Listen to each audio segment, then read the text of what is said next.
Hey there, Raquel Dancho here, Member of Parliament for Kildonan St. Paul in Manitoba and Shadow Minister for Immigration, Refugees and Citizenship.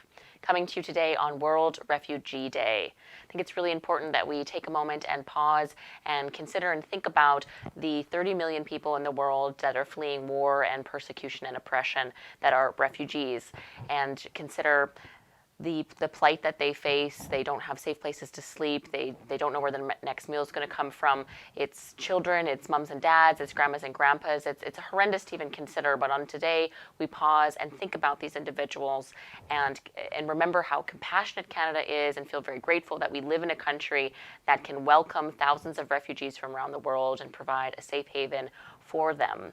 And today, I was considering all the work that Canadian governments have done over the last number of decades, and recalled when former Prime Minister Stephen Harper and former Minister of Immigration Jason Kenney traveled to northern Iraq and visited a refugee camp there to really look at all the good work that Canada does on the world stage to support refugees. And it's so important that we do our part on the world stage and continue to welcome refugees as well. And further, I just also want to acknowledge the incredible work that private sponsorship does across Canada. We have many religious organizations and community groups that sponsor refugee families that bring them over to Canada, and they provide settlement services and emotional support and access to things like how to get a bus ticket and really help them settle into schools and things like that. And it's just so important that we have that community network for refugees who come here who are suffering from PTSD and things that most of us could never even imagine.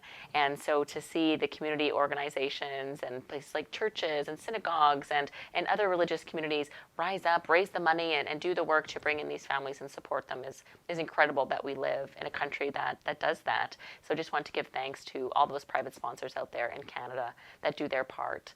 And I very much hope to see more private sponsorship in Canada moving forward. So today on World Refugee Day, let us pause and remember how fortunate we are to live in Canada, how fortunate we are to live in a welcoming and compassionate country, and to also remember the millions of people in this world that are suffering and that need our help.